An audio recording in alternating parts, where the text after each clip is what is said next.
So he moves into the Tate Mansion, which is this place in thing, which obviously is where Sharon Tate was killed, with her unborn baby. child. Roman Polanski, the husband and stuff like that. He wasn't there obviously at the time because he would have been brown bread. Trent Reznor started renting the house in 1992.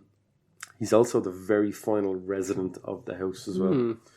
And this is where he recorded The Downward Spiral. And that's where the song Piggy from 1994. So good. That album is the best. Absolutely. Anyone that says that Pretty Hate Machine is a better album. What song did you pick? Piggy. Piggy, yeah. I picked creepy songs for this playlist as much as I could to add to the bolster ambience. Exactly, yeah. So there's nothing really particularly weird that happened while they're recording this. So Marilyn Manson recorded Antichrist Superstar as well, didn't he? No. I thought it was. No, it wasn't.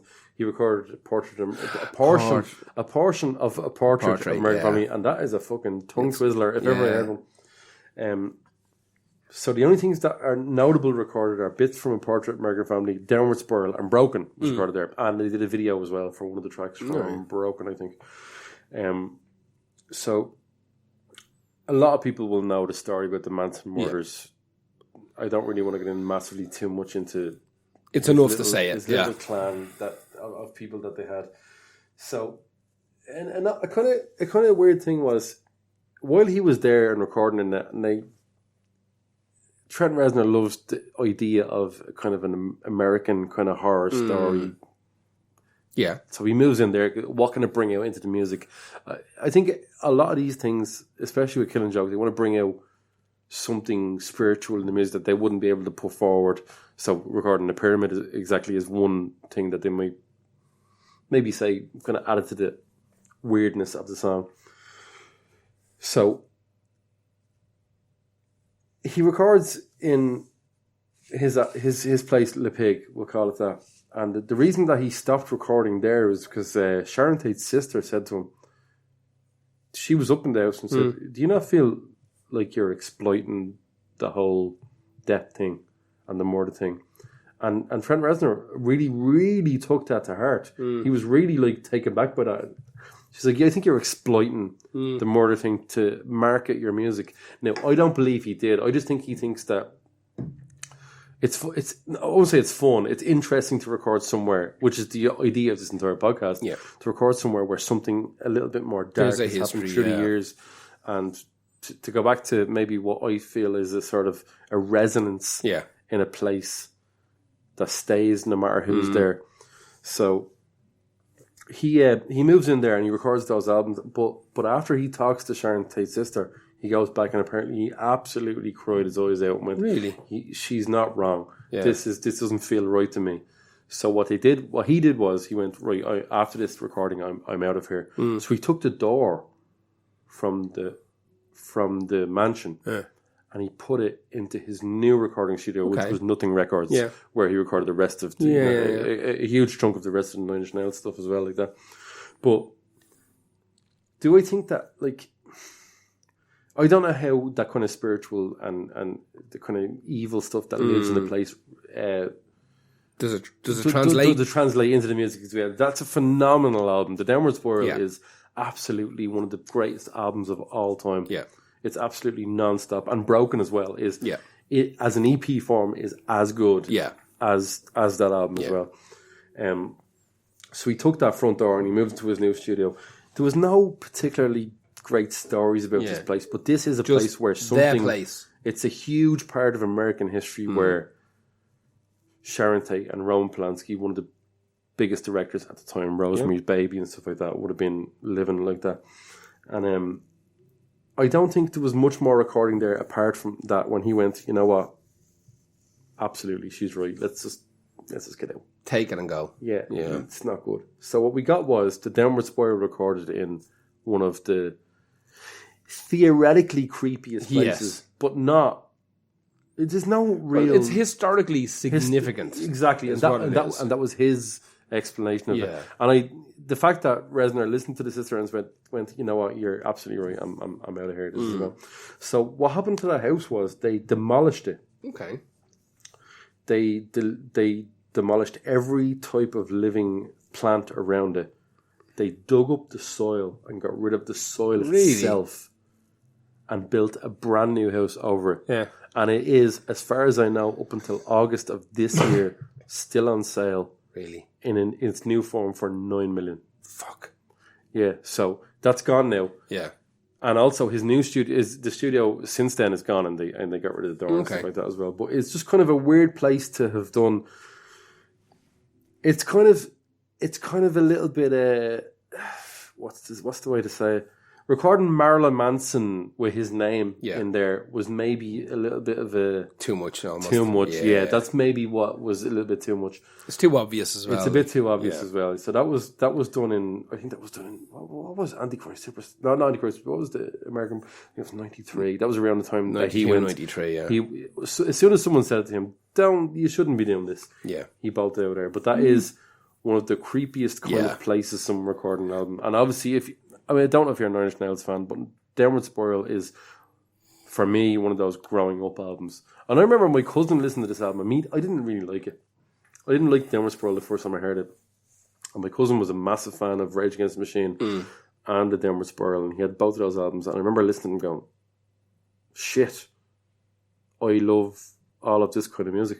Yeah. And since then, the indie thing got completely dropped for me. Yeah. And as much as I was absolutely massively fan of 80s pop music, I just had to know more about the darker. It was the same. I heard Broken. I bought the Broken. It's phenomenal. Probably probably the best EP ever. Quite possibly. Because EPs are not as functional or as popular as albums. I bought Broken on cassette when I was a kid, and I'll never forget. There's a warning on the back of it not to play it on a mono device. Wow. Yeah, there's a warning. Do not play this cassette in a mono cassette player. Like, there's too much going on that you could damage your fucking hi-fi. Well, it's not a hi-fi if it's mono.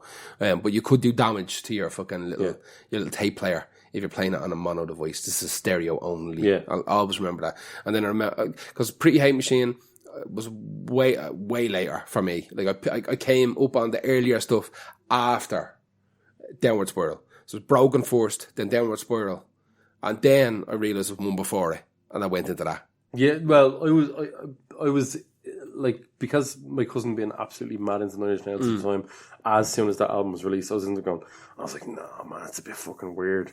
Before I realised that I am a genuinely weird fucking person myself, I was like, something resonated with me when I heard Downward Spiral. I was like, shit, that is absolutely incredible. Yeah, there was nothing like it. And as far as like the places where a horrible murder happens, and it's a good one to pick, isn't it? No, it's a good one to pick, exactly. So nothing really haunted, really. To be fair, nothing really haunted happened. I think this album would have happened anywhere. Probably, yeah. So with that said, who's your next one? It's Johnny Cash, A Boy Named Sue, and it's recorded live at San Quentin. Brilliant. I was going to pick this. You got me. This is why we talk about this is why we do a draft system. One of us will have to take the one we wanted, and I had this. So, first of all, A Boy Named Sue is a phenomenal song. Yeah. And it's lyrically genius. It's one of the first examples of story song I remember. Yeah, exactly. When you hear a story about a song. Yeah, like, it's not just verse, chorus. There's something happening through the idea that if you weren't going to be around for the life of your child, name him something that makes him hard. So he calls him Sue, so he had to fight his whole... Yeah. It's nothing else like it. Now, San Quentin... Well, first of all, people would have definitely died there. Yeah, 100%. Through shiv stabbings. Exactly. San Quentin has a storied past. It's not considered to be the most haunted of prisons, but it's certainly the most haunted I could find that music had been recorded in. Yeah, so, absolutely. I have to call it. There's a bunch of stories related to San Quentin. I focused in on one character in particular from San Quentin, and his name was Amos Lunt. And in 1899, he was the chief kind of executioner in San Quentin. Wow. Now, he ended up, Amos, poor old fucking Amos. Poor old Amos went mad. Actually, I have a story about a fellow I went to school with called Amos. Really? Yeah. That sounds like an Amish kind of name. Yeah, Amos broke in my school, not Amos Lunt from 1899. Right, come on, Amos tell me. in my school took a liking to a girl in our year and broke into the principal's office to get her address and wanked off into an envelope and mailed it to her house. This is a real thing in Dublin. Happened. A real thing that happened in my childhood. Yeah. He wanked into an envelope and mailed it to her. Yeah. I don't know whether I feel worse for her or the postman. Her, I'd say. I do definitely feel really bad for her, but she may not. Oh, yeah, she had to open it. The postman just had to touch it. Amos was mad. Amos used to practice kissing on his sister down a lane. There's a lot of strange stories about Dublin. I seen also about 10 years after we left school, I seen Amos smashing car windows outside the Botanic Gardens in Glasnevin. Ladies and gentlemen, Amos had problems. Yeah, I'm not going to give you a second name. Don't think you need to with fucking Amos. Yeah, so Amos L. Simpson. No. I saw Amos about 10 years after we left secondary school smashing car windows in with a bicycle U-lock while screaming at the air. We'll call her Lisa S. She also had a mad name, but I won't give her name. But yeah, he used to go down a lane during our lunch breaks in school and practice kissing on his sister and told everybody. And his father had an eye patch and a cane. Yeah, there was all sorts of mad shit. Holy shit. Amos was fucking batshit mad. Amos. Yeah, but Amos Lunt, who worked in San Quentin, was I feel like I want to know more. But I won't. Go on. Yeah, about Dublin Amos, yeah. So in 1899, Amos Lunt, he was the hangman of San Quentin. And he went batshit mad. He went absolutely loopy. And he went loopy because of the amount of botched executions that he was involved in. He wasn't good at it. It wasn't even that he wasn't good at it. It's just that a lot of them went wrong on him. They should have got a guy from France. Yeah, they should have got somebody in. He... that joke will only be apparent in next week's episode. Yeah. He was sacked from his job after showing signs of insanity. And the reason he went mad is because he thought that there was 21 ghosts following him around from the botched executions that he oversaw. He might not be wrong. Maybe. So he said there was 21 ghosts of people who were strangled to death as opposed to having their neck broken. People who had their necks torn open. And people that they had to assist. Amos was not good at his job. Well, I would say realistically in 1899 they were just killing people willy-nilly. Yeah. In that cinema. Willy-nilly is one of my favourite sayings. It's a solid section of sayings that the world lives in. He oversaw 21 botched executions. So by the end of it, he ended up.